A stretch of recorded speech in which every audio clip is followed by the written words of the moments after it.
Kolejny dzień w Lombardzie rozpoczął się od wymiany szyby, którą nieznany sprawca wybił poprzedniego dnia.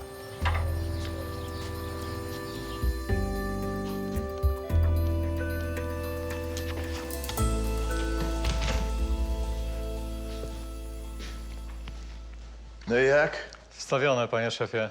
A ile to kosztuje i dlaczego tak drogo? 1200. Wstawiłem panu szybę pancerną z uszczelnieniem aluminiowym. Teraz żaden łobuz panu tej szyby nie stłucze. No i dobrze.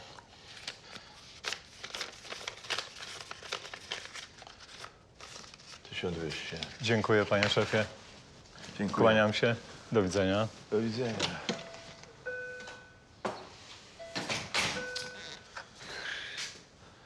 Nogi z dupy temu Koryntowi powyrywam, no. Tylko nie wiadomo, czy to on. No a kto inny? Młody, nie ruszaj tej cegły, niech gliny ściągną z jej odciski palców. Dobra.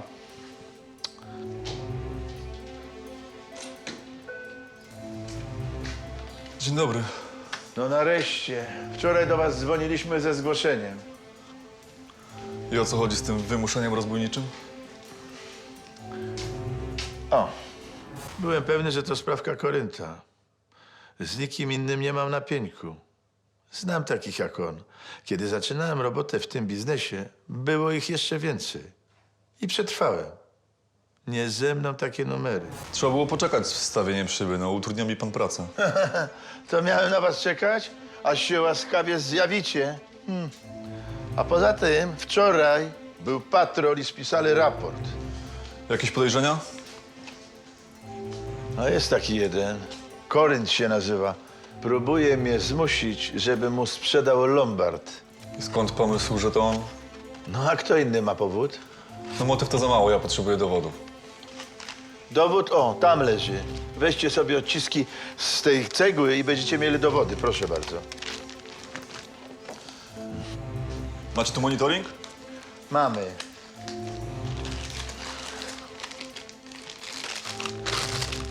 Dobra, jesteśmy w kontakcie. Do widzenia.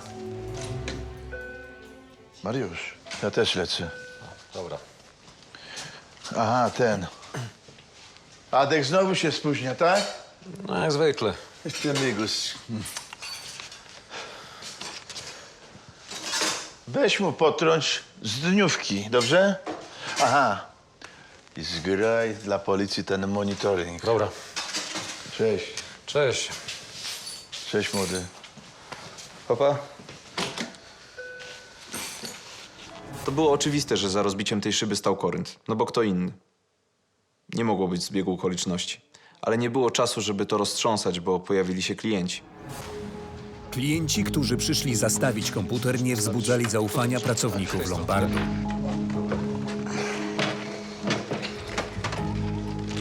No to ile za to? Ma pan na to jakieś faktury? To by pomogło w wycenie. Nie mam. No, niestety nie mogę kupić bez faktur. To jest nowy sprzęt. Powinny być faktury. No ale proszę pana, to jest nasze. Cicho, Kaśka. A czemu pan nie może przyjąć? Bo to jest Lombard, a nie giełda komputerowa. Wie pan, skupujemy złoto, biżuterię, ale taki sprzęt, no nie za bardzo. Nic, no to pójdziemy gdzie indziej. Spokojnie, spokojnie. Dogadamy się, ale nie na kupno, tylko pożyczkę pod zastaw. Dobrze? Zwykły budowlaniec z takim drogim sprzętem? Zaniepokoiło mnie to. Może wyniósł w czasie remontu z czyjegoś domu? Do tego się spieszył. A gdyby pan miał faktury, to mógłbym dać nawet 4,5 tysiąca. Aż tyle? Co państwo nie wiedzą, co przynosicie? No bo to sprzęt syna jest. On tam z kieszonkowego sobie odkładał, rodzina trochę dołożyła. Zaraz. To znaczy, że pan mu go zabrał? Niepełnoletni jest, nie ma nic do gadania. No chyba nie do końca, tak? Młody, cicho. Pójdziemy gdzie indziej, nie? No ale gdzie będziemy teraz biegać? Nie ma na to czasu. Spokojnie. Proponuję 2000 pod zastaw. Przecież pan mówił 4,5 pan mówił. No 4,5 to jest warte na giełdzie, a bez faktury nie mogę kupić. Umówmy się tak, pójdzie pan do domu, poszuka tych faktur. Jeżeli pan znajdzie, to przyniesie i wtedy umówimy się inaczej. A na razie 2000 pod zastaw. No i co myślisz, Kaśka? Bierzmy, co dają. Spóźnisz się do pracy. A dobra, niech będzie. Tak? Dobra. Młody, to zanieś sprzęt do magazynu, a ja w tym czasie załatwię umowę z pracą. Już wypisałem. Dobrze. Mogę o jakiś dokument prosić? Ojciec, który zabiera synowi komputer, który ten sobie kupił za własne pieniądze. Nie ma co. Tatuś roku. Mimo wątpliwości i braku faktur, wietrzyłem dobry interes.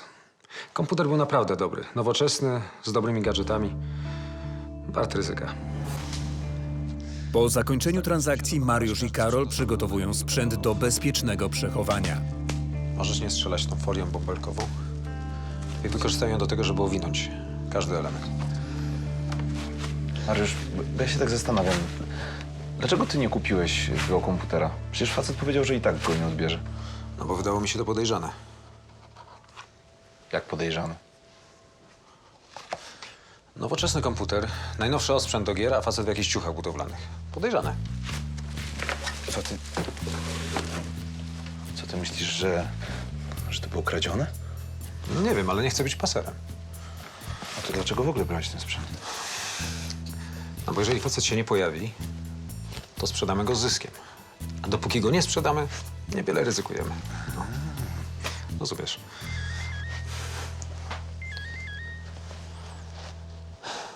Mam pytanie, gdzie ty jesteś? No, ojciec ci nogi z dupy powyrywa. A my jesteśmy na zapleczu. Nie no, czy wam, panowie, sufit na łeb się nie spadł? Lombard otwarty, wy na zapleczu. Co jest grane, no? Dlaczego przychodzisz tak późno? Ojciec kazał ci po pensji polecieć. Ty, Mariano, jakiej pensji? Co ty gadasz? Bąbelki. Interesy w Lombardzie często są na krawędzi ryzyka. Muszę przyznać, że zaczęło mi się to podobać. Trochę jak hazard. Nigdy nie wiadomo, co się wydarzy. Kilka godzin później Katarzyna, która wraz z mężem zastawiła w Lombardzie komputer, odebrała syna ze szpitala. Bruno, rzuć te szpitalne ciuchy tutaj i się połóż. Ja zrobię obiad. Nie jestem głodny. Tam gadanie. Już ja wiem, co dają do jedzenia w szpitalu. Zrobię twojego ulubionego kurczaczka. Nie jestem głodny, przecież mówię. Zresztą to bez sensu. Co bez sensu? A ten cały szpital i w ogóle... Niepotrzebnie mi tam zabraliście. No przecież ty zaschłałbyś w trakcie gry. Jezu. Zapomniałem się i tyle. Jesteś po prostu uzależniony. Trzeba cię leczyć. Nic nie rozumiecie.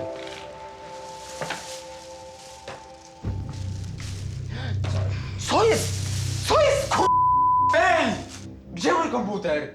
Co z nim zrobiliście? Nie ma i nie będzie.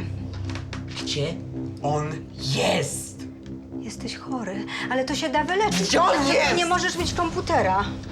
Puszczaj mnie! To jest mój komputer! Puszczaj mnie, tak musi być i koniec. Ten dom. Policjant prowadzący sprawę rozbicia szyby w Lombardzie, kierując się sugestiami właściciela, postanowił porozmawiać z Maciejem Koryntem, który niedawno chciał kupić Lombard.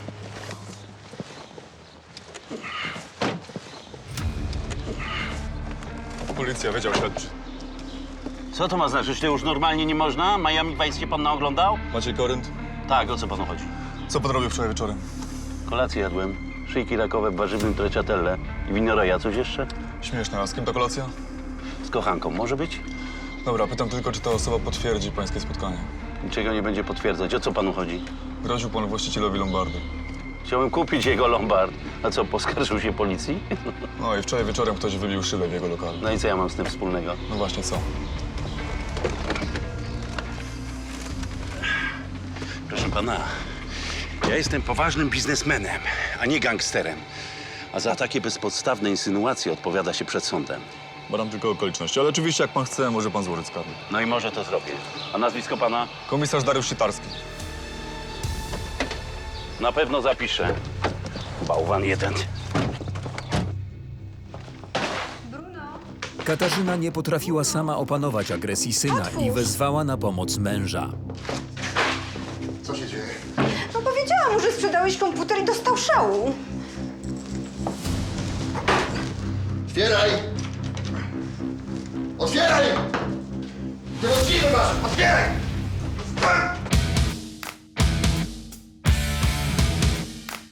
A po przerwie biznesmen Maciej Korynt groźbami próbuje nakłonić Kazimierza do sprzedaży interesu. Proszę stąd wyjść, bo będę niemiły.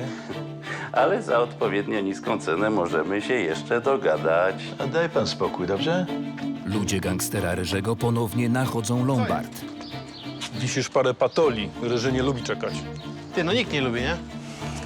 Jak będziesz tak pyskował, to odsetki wzrosną podwójnie.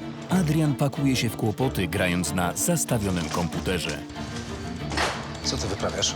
Stary, ty wiesz co to jest? Najnowszy komputer, najnowsza generacja, najnowszy procesor. Ktoś się zna na rzeczy, no. Gamer Bruno dowiaduje się, że ktoś przegrał rozgrywkę na jego koncie. Co, zabolała porażka? Ale że co? No, po szkole dokopałem ci w lewiatana i to mocno. Chodź, Uzależniony gamer ucieka z domu. Bruno uciekł. On mnie doprowadzi do grobu.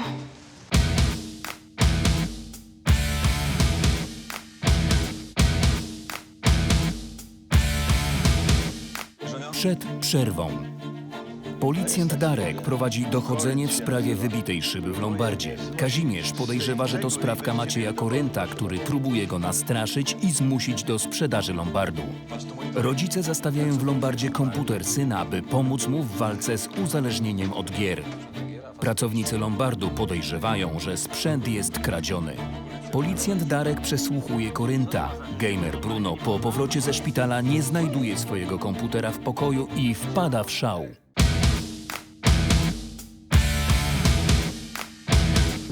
Ty drzwi masz! Otwieraj! Co ty wyprawiasz? Co wy zrobiliście? Jakim prawem ruszaliście moją własność? Moją! Stul pysk, szczeniaku! Widzę was! To dla twojego dobra, synku! Lubię wam takie dobro! Jak ty się do matki odzywasz? Jesteście złodziejami! Już ja ci pokażę. Wiruś, przestań. Ale on jest chory.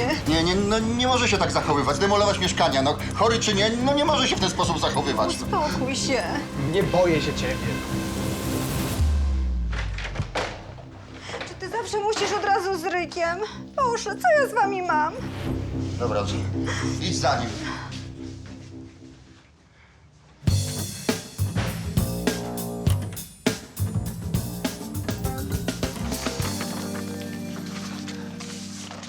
Adek, ja wychodzę. Pomóż potem młodemu zrobić porządek w magazynie, dobra? Dobra, trzymaj się ramy, to się nie posramy.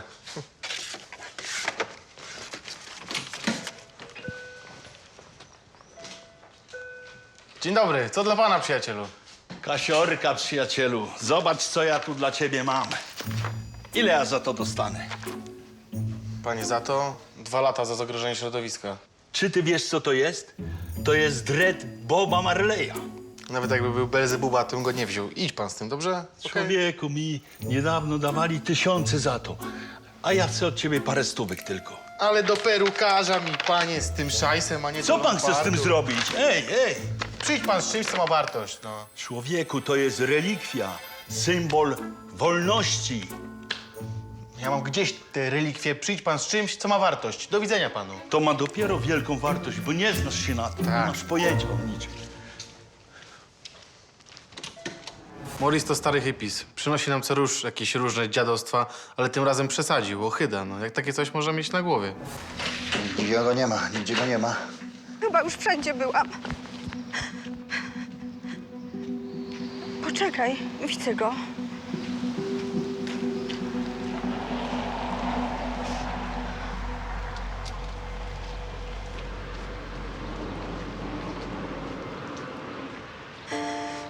Wszędzie cię szukaliśmy. Ja i tata. Już mieliśmy dzwonić na policję. Po co? Baliśmy się, że zrobisz sobie krzywdę. Straciłaś mnie. Żeby cię ratować. Przed tym, przed komputerami? To całe moje życie. Jakie życie? To tylko zabawa. No, zabawa, ja na tym zarabiam. Więcej niż wy dwoje razem wzięci. Na graniu? Brunio, co ty wygadujesz? Jakbyś skończył jakieś studia informatyczne, miał dobrą pracę. Nie. Ja już teraz zarabiam. Myślisz, że skąd ja mam takie takie zajebiste 2 GTX-y. Z waszego kieszonkowego? Co ty wygadujesz? A co, myślisz, że nie mogłem grać na tym złomie, który mi kupiliście? To był drogi komputer. Weź, nie bądź śmieszna. Zbieraliśmy na niego pół roku. Pół roku? Pół roku temu to ja już części mu wymieniałem. Taki był gówniany. Zbieraliśmy pół roku. Bruno, chodź, pójdziemy do domu. Porozmawiamy spokojnie. Proszę cię, syneczku.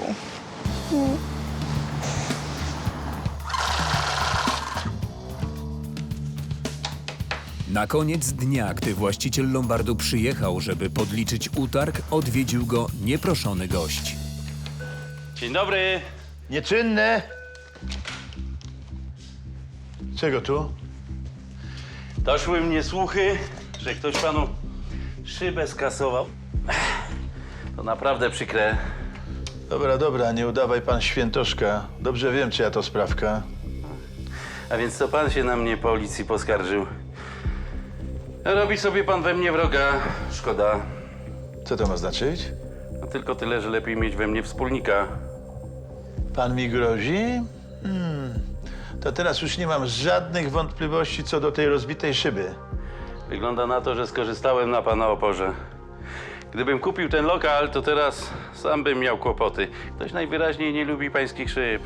Proszę stąd wyjść, bo będę niemiły. Ale za odpowiednio niską cenę możemy się jeszcze dogadać. A daj pan spokój, dobrze? Czas działa na pana niekorzyść. Wynocha stąd, ale już! Cyk, cyk, cyk, cyk, cyk, cyk, cyk, cyk, cyk, cyk, cyk, cyk.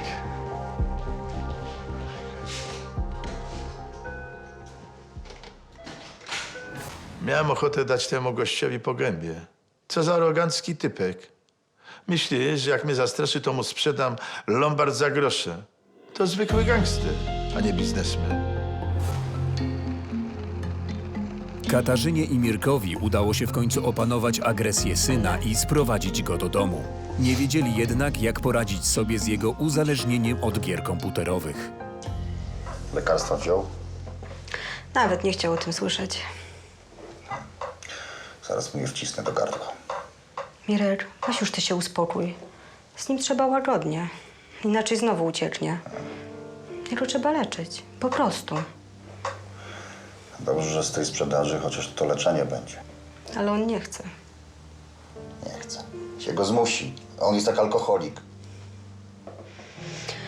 Nie powinniśmy byli go zostawiać samego na cały weekend. Co ty? Przecież dorosły jest, 17 lat ma. Tak mówisz, ale to nasza wina. Za mało dyscypliny miał. 2 dni siedzieć przed komputerem, nawet do kibla nie pójść. W tym stadium to już normalne. Jeszcze nam podziękuję za tą sprzedaż. Wiesz, co on mi powiedział? No co? Że on na tym graniu to zarabia. I to dużo. Kaśka, no nie bądź naiwna, on zawsze był małym synkiem. Wyrósł leni i krętacz. No, takie tam gadanie.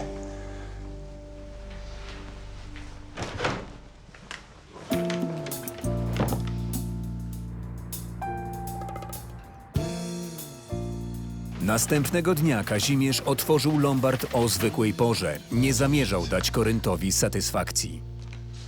Młody, jak klient chce fakturę, a nie ma firmy, to wpisujesz tylko dane adresowe i tyle, dobra? A, okej. Dzięki, szefie. A powiedz, jakieś nowości się pokazały? No, wzięliśmy taką rzeźbę ludową za grosze.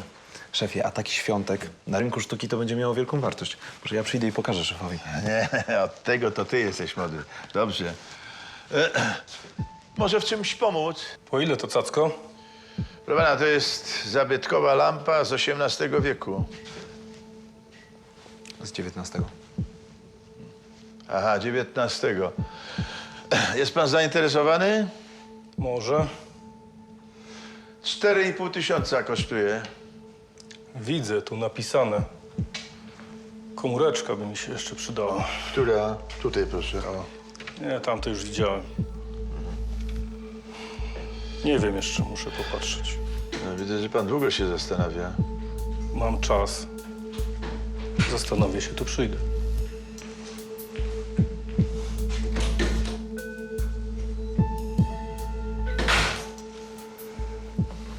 Myśli pan, że to ten od szyby? Możliwe. Chcą nas nastraszyć. Trzeba uważać. Jak się znowu tutaj będzie kręcił, to od razu do mnie dzwoń, dobrze? No. Pewnie, szefie. Ten koleś nie przyszedł tutaj przypadkowo. Podejrzewam, że Korynt ma wtyki w półświadku. Ale mnie niełatwo jest przestraszyć. Nieraz byłem szantażowany i zawsze jakoś dawałem sobie radę. Po tym, jak rodzice odebrali mu komputer, Bruno popadł w apatię. Jeszcze kilka dni. Lekarz mówił, że powinieneś unikać stresu. Jedyny stres mam tutaj, bo zabraliście mój komputer. Tak trzeba było. Mamo, czy ojciec naprawdę zabrał mój komputer? Czy on go naprawdę sprzedał? Spokojnie, dziecko. Nie sprzedał. Zostawił w lombardzie. Co? Jak będziesz nas słuchał, to może go odzyskasz. Ale najpierw musisz się wyleczyć. Zjedz wszystko. Lekarz mówił, że to bardzo ważne. Ja muszę lecieć na zakupy.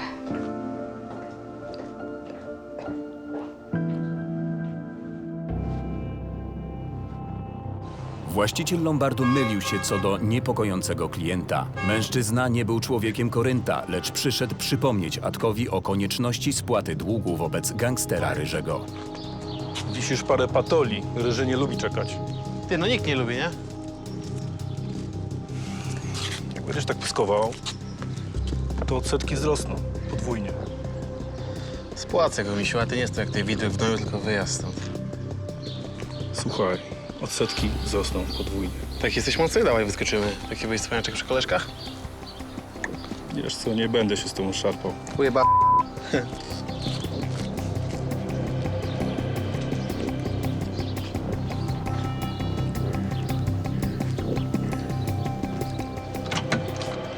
Sam jeden mógł mi naskoczyć, ale wiem, do czego zdolni są ludzie Ryżego. Musiałem szybko skołować kasę. Miałem nóż na gardle. Korzystając z nieobecności rodziców, Bruno przeszukał mieszkanie i odnalazł dokumenty z lombardu.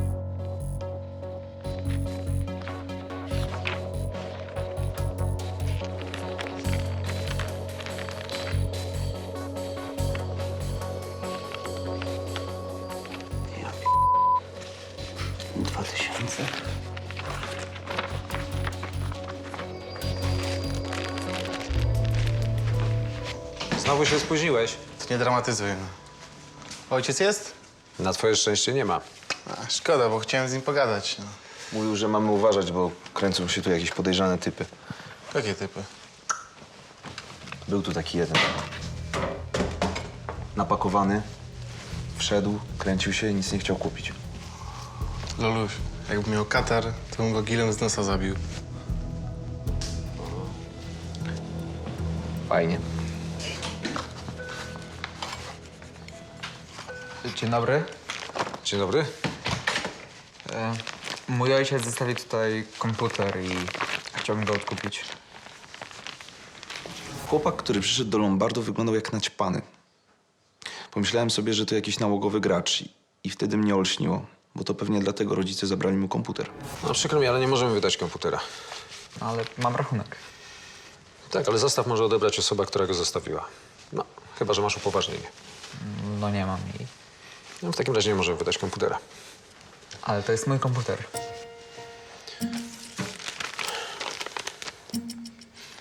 Nie ma żadnej faktury, która by to potwierdziła. A umowa jest na panią Tomczyk. No, czyli na moją matkę, tak. Słuchaj, przyjdź z ojcem i się jakoś dogadajcie. Ale to jest mój komputer! Spokój się, Smarku, albo wezwę policję. Albo nie, lepiej, zadzwonię po twojego ojca. Chcesz? Chcę, żebyś spier...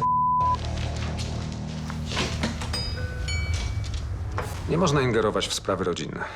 Skąd mogłem wiedzieć, czy młody nie chce okraść rodziców? A potem starzy założą nam sprawę sądową i kłopoty gotowe.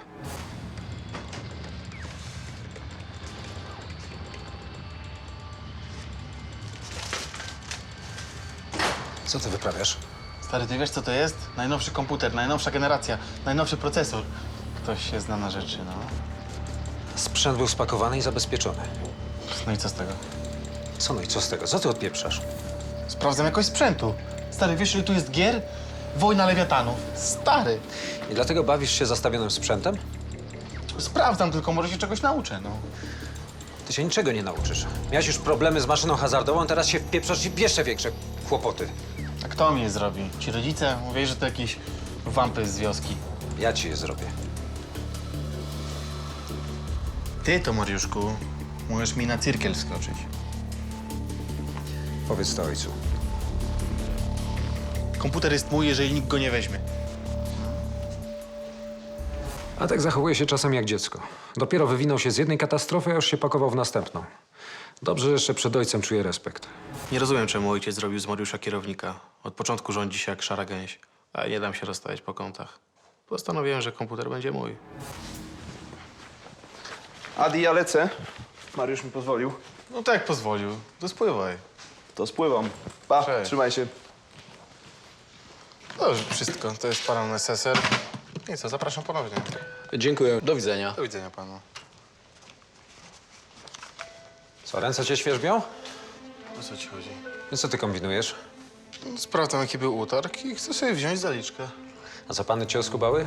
Nie możesz sobie od tak wyciągać pieniędzy z kasy. Ale Mariusz, to jest moja rodzinna firma. Ale ja tutaj jestem kierownikiem i ja decyduję o zaliczkach. No, chyba że szef zadecyduje coś innego. No wiesz, co zadecyduje, że nie, no. Widocznie ma powody. Ale powinniśmy sobie pomagać, stary. No. Aduś, ja ci właśnie pomagam. A po cały mnie wentylował. Mariusz myśli, że jak ojciec zrobił z niego kierownika, to może mną pomiatać. Byłem wściekły, że nie udało mi się wyrwać tej kasy, bo ludzie Ryżego coraz bardziej naciskali. Bruno nie zamierzał wracać do domu. Na osiedlu spotkał kolegów, z którymi często grał w gry online. Siema. Siema, Co no. tak siedzisz? Nie przy kąpie dzisiaj? Co, zabolała porażka? Ale że co? No, po szkole dokopałem ci w lewiatana i to mocno. Chodź poje... No jakbym nie widział, to też bym nie uwierzył, stary. Ale ja nie gram od paru dni. Starzy mi zostawili kompa w Lombardzie. Tak, jasne. Teraz coś wymyślił. Stary, porażki zdarzają się nawet najlepszym, nie przejmuj się. Mówię, że nie grałem. Tak, jasne. Grałeś. Przecież pokonałem cię. Mam screeny nawet. Pokaż. No to chodź, mam na chacie. Idziemy. Słuchaj, tatuś, sprawę mam, no kasy potrzebuję, wiesz? No to dobrze się składa, zaraz masz wypłatę. Ale to nie starczy. No to ogranicz wydatki. Ale samochód mi się zepsuł, no. Co mam zrobić? Mam autobusem jeździć? A co to? Twoje panienki mają za drogie szpilki na jazdę miejskim autobusem? Tatko, daj spokój, okej? Posłuchaj, jak ja zaczynałem, to nie miałem samochodu, nie miałem własnego mieszkania i ciepłych obiadków u mamusi na zawołanie. A potem, jak już się dorobiłem, to przez lata woziłem was maluchem na wakacje. Tak, ogranicz te swoje wydatki. Zanieś ten karton do samochodu. Nie mam pojęcia, na co Adrian wydaje tyle kasy, ale nie zamierzam mu odpuścić. On się zachowuje, jakby nie znał wartości pieniądza, a to wszystko przez Beatę. Rozpieściła go i tyle. Nigdy nie potrafiłem dogadać się z ojcem i nawet nie liczyłem, że da mi tę kasę. Miałem jednak nóż na gardle i musiałem ją szybko skołować. Cześć, synku, co u ciebie? Cześć, mamuś. Kiedy wpadniesz na obiad? Wpadnę niedługo, ale wiesz co, sprawę mam do ciebie. Jaką? Pomogłabyś mi? Znowu? Co tym razem? No, samochód mi się zepsuł i muszę go naprawić. Ile potrzebujesz? 3. 100? 3000? Warto tyle pakować w stary samochód? No warto, ale no wiesz, no ja go naprawę sprzedam, no i będzie okej. Ajajajajaj, mam przy sobie 500. Spróbuję ci dać więcej, ale muszę być dyskretna, wiesz. Ojciec nie może wiedzieć. No, chwilę to potrwa. Nie ratuje mnie to, ale Jak mi się uda załatwić coś więcej i wcześniej, to dam znać. jesteś najlepsza, dzięki. Kocham cię, cześć. Cześć, młody. Cześć, tak. Mama to jednak mama. Nie kisi kasy jak ojciec i zawsze mogę na nią liczyć. Pomogła mi już rozwiązać nie jeden problem, a naprawdę miałem ich sporo.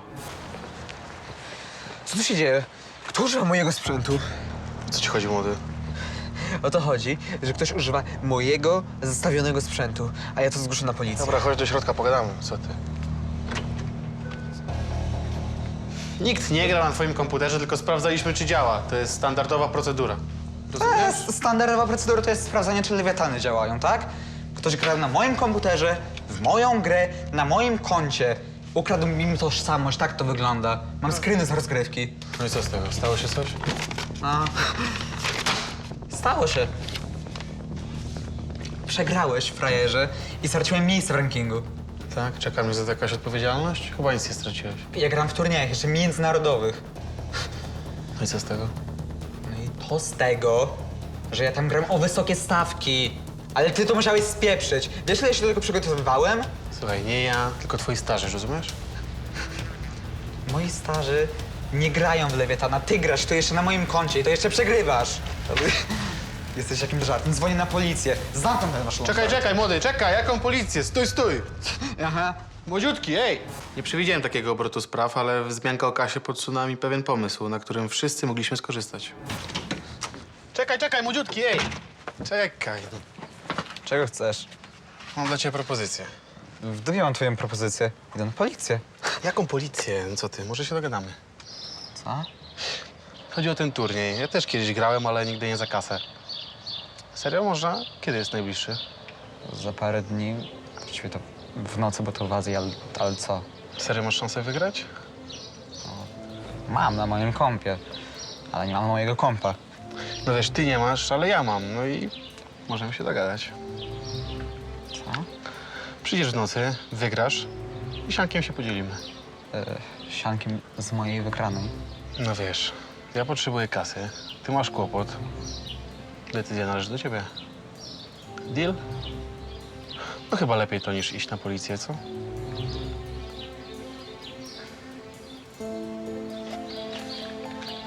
Chodź, wszystko ci wytłumaczę. Chłopak był naprawdę zakręcony na punkcie grania. Z tego nie da się wyleczyć i trzeba umieć to kontrolować. No ja postanowiłem to zrobić. To był dobry deal.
Wiesz, że rodzice zabrali mnie do lekarza? No i bardzo dobrze. Bardzo dobrze. To jest trucie dupy. Ale co zrobić, co nie? Chodzę tam i mówię, że jest mi przykro i że przepraszam. Wszystko, żeby się odjeb... Ale wiesz, że nie możesz przesadzać, nie? O co ci chodzi? Słuchaj, kasa jest spoko, granie też. Ale jak się przekręcisz, to co ci z tego przyjdzie? Weź nie trój, wiem, co robię. Młody, ty wiesz tyle, co pizzę zjesz. Jakbyś wiedział, to byś nie trafił do szpitala. Zapomniałem się i tyle.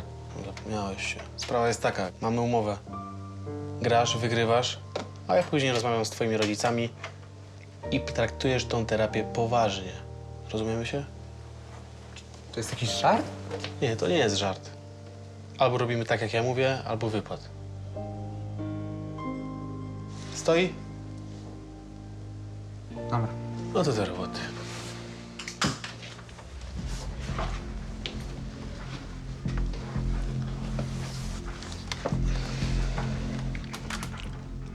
Voilà.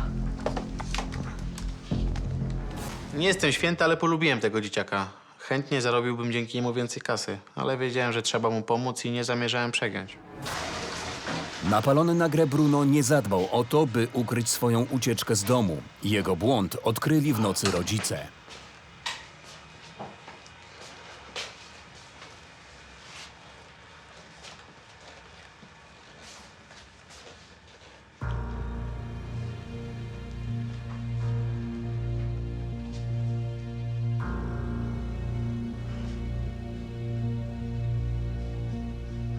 Kaśka! Kaśka! Co krzyczysz po nocach? Bruno uciekł. To on mnie doprowadzi do grobu.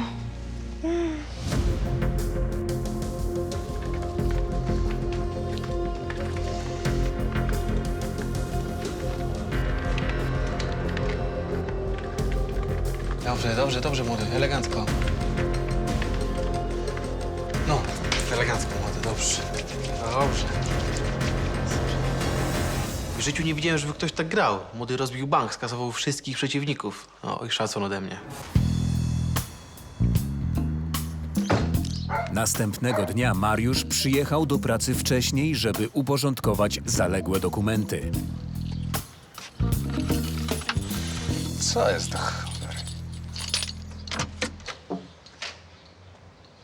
Co ty tutaj robisz tak wcześnie? Co tam ma znaczyć? Co on tu robi? Nic, robiliśmy interesy. Adek, co ty kombinujesz? Wszystko jest okej, załatwiam stare sprawy. Dzień dobry. A ty dokąd? Ja mam chyba dzisiaj wolny, nie? Cześć. Młodziutki, nie bój nic. Nie wiedziałem, co o tym myśleć. Adek po raz kolejny coś kręcił. Miałem już dość jego kolejnej lewizny. Nieodpowiedzialny gówniarz. To była długa noc, ale zarobiliśmy sporo kasy. Nie spodziewałem się, że Mariusz przyjedzie do pracy tak wcześnie, ale co mógł mi zrobić?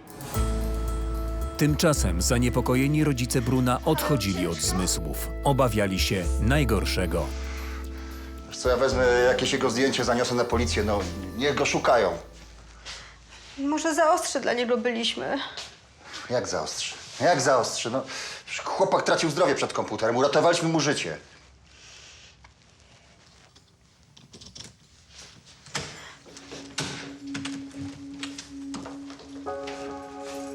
Tak się martwiliśmy. Gdzie ty się podziewałeś? Dlaczego nam to robisz? A pan co tutaj robi? Ja za chwilę wszystko wytłumaczę. Stary chłopaka był naprawdę wściekły, a wiedziałem, że muszę im to jakoś wytłumaczyć, bo Bruno sam nie dałby rady. Zresztą który nastolatek umie rozmawiać z rodzicami? Ty człowieku nie rozumiesz, że on jest chory? Że to tak jakbyś dał w żyłę narkomanowi. To nie tak, ja z nim rozmawiałem. On wie, że zrobił źle i musi się kontrolować, no ale... Nie ma żadnego ale. Pana syn ma talent, nie może mu pan nic za... Ale do czego? Do gierek, co ty pieprzysz, człowieku? A, znowu nic nie rozumiesz, wiesz? Jak zawsze. Zawsze taki byłeś. Wiesz co, już dawno powinienem cię sprać. Mirek. Spokojnie, nikt tu nie chce chyba awantur, tak? O, no nie, bo my z tym bucem się nie dogadamy. Ale to... Bucem? Spokojnie, młody, z szacunkiem do ojca, dobrze? Ja wam to wszystko wytłumaczę. Proszę. Jego stary był niezłym furiatem, ale rozumiałem go w sumie. No ale nie po to odwaliłem kawał dobrej roboty z jego synem, żeby stary wszystko zepsuł. Młody jest zajebistym gamerem. Wie, jak zrobić z tego dobry pieniądz, zna się na tym. Co, pieniądz z gierek, no jak? Proszę pana, koncerny gier szukają właśnie takich chłopaków, którzy się na tym znają, ulepszają te gry i rozwijają je. Ale co gadać, co nie? Wiecie, ile zarobiłem ostatniej nocy? Tyle. Jak to w nocy? Skąd te pieniądze? Z grania, z mojego konta. Już tłumaczę. Rejestruję się na takim portalu, jest rozgrywka. Jeżeli młody wygrywa, pieniądze są automatycznie przelewane na konto. Ja nic z tego nie rozumiem. A ty, Mirek? To już wam na spokojnie wszystko wytłumaczy Bruno, ale jeżeli podejdzie do tego z pokorą, jest szansa na dobry interes. Starałem się z nim jakoś dogadać, ale oczywiście najwięcej zdziałała kasa. Śledziłem później rozgrywki tego łebka w necie, ale musieli się jakoś dogadać. I dobrze, nie dość, że zarobiłem, to jeszcze nie dałem zmarnować dobrego gamera.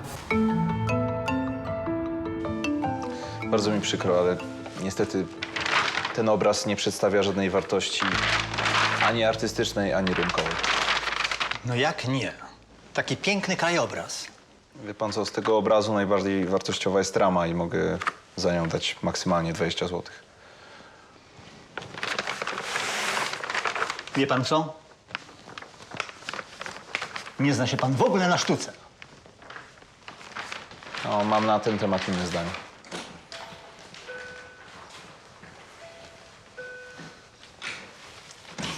Coś panu pomóc? Nie, dziękuję, tylko patrz. No cześć. O, widzę, że ktoś tu zarwał nockę. No, czego się nie robi dla firmy, tak? Ten koleś był tutaj wczoraj. Dobra, idź. Ja się tym zajmę. Słucham, o co chodzi? W czym mogę pomóc? Pewnie, że możesz pomóc. Wiesz w czym. No to zapraszam na zewnątrz. Chyba, że chcesz gadać przy kamerach.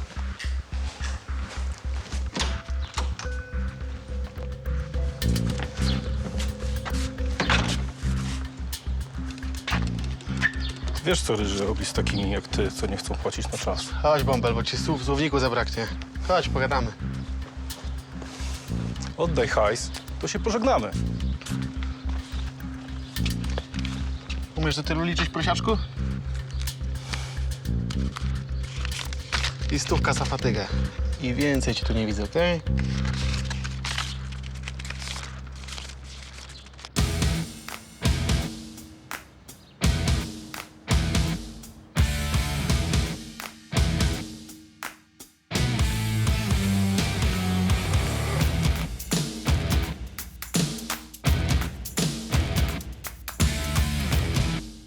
A w następnym odcinku bandyta napada na Angelikę. Dawaj pieniądze, dawaj kasę!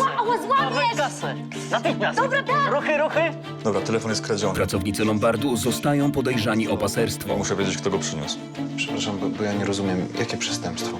Paserstwo, sprzedaliście kradziony telefon. Wściekły klient chce odzyskać pieniądze za trefny telefon. Jesteście zwykłymi oszustami. Was też do sądu pozwę. To nie ja złamałem prawo. My też zostaliśmy oszukani, tak samo jak ty. Tak, tylko że wy na tym oszuście zarobiliście, a ja straciłem. Lolek zostaje wplątany w przestępstwo. Lolek, masz to wynieść.